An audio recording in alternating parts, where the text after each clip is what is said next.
One of the most challenging things, other than learning to paint your panel properly, which I didn't do, on your Hamer 540 is getting your top seal right.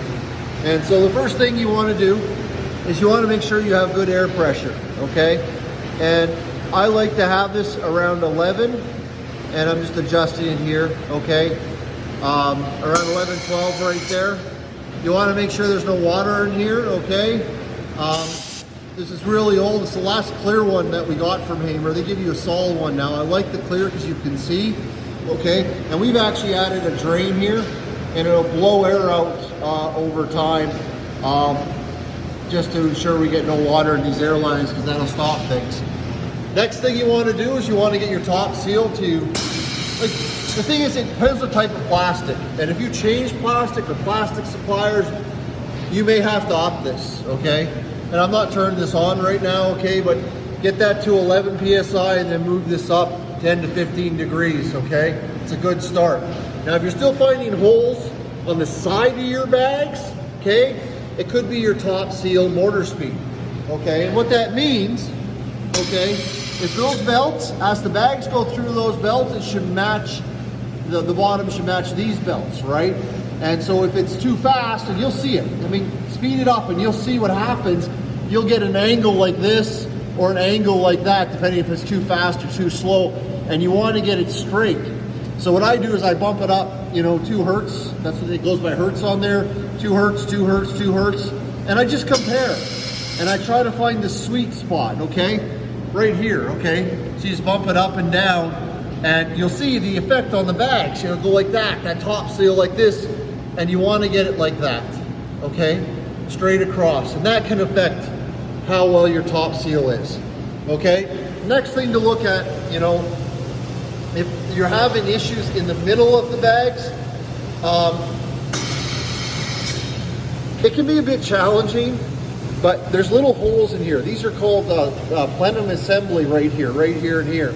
And they blow hot air into the bags. The belts come through and they blow that air in there, right?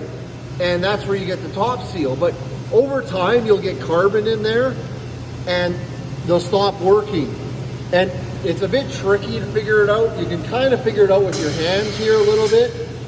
And if you're not getting good air pressure, you can, you have to remove right here, on this side here, and this side here to get access in there.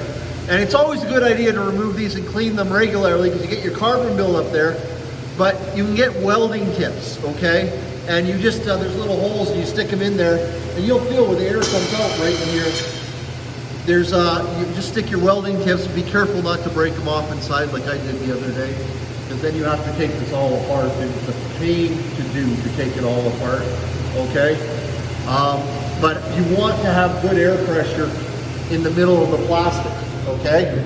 The next thing to look at, guys and gals, is if you're doing ice especially, this one, right, those two pulleys here and those two pulleys, I change them every 2 to 3 weeks. Because what happens is the ice will melt, you run water over them and it leaches out the grease. And it's just good practice, because if you get, if there's no grease in here and these don't turn, it just messes this up. Okay, you also have to be careful with these guides here. If there's cracked or they break, that will mess up your top seal. And then those 4 pulleys there and then the 5th underneath, again, they tend to get water on them. And I've tried to put silicone to prevent that, but it's imperfect, okay? It will cause you problems. So you probably change these for ice every 2 to 3 weeks when you're producing. Those maybe every 2 to 3 months. And you also have to watch right here, okay? You see these bearings in here?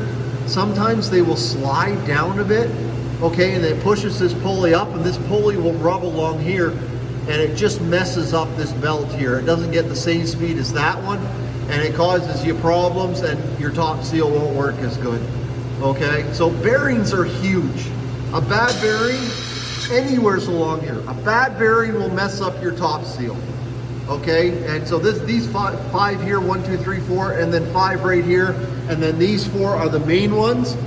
And then throughout every year you should be checking these, you know, removing your belts, and just if you hear if any sort of like friction, okay, it tells you there's less grease in there, change them. They're cheap to do, it's easy to do. Change them, change them, change them.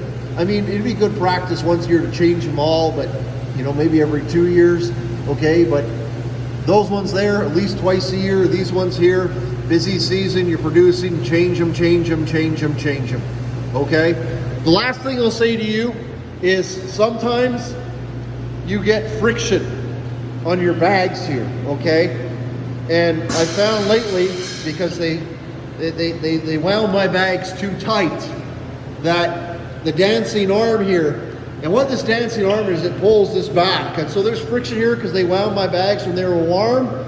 You have to increase this. But sometimes if you increase it too much, it'll pull apart right here, okay? So you kind of got to play with that. So my smalls, I have very, very little, maybe 5 PSI. My bigs are about 30, okay? So I hope this gives you some direction in terms of your top seal. It is the most frustrating thing you're going to deal with. There's no easy solution to it. You got to fiddle and do your best. They call me Ernie Iceman. Ernie's the owner. I'm his master Iceman. Together we're Ernie Iceman.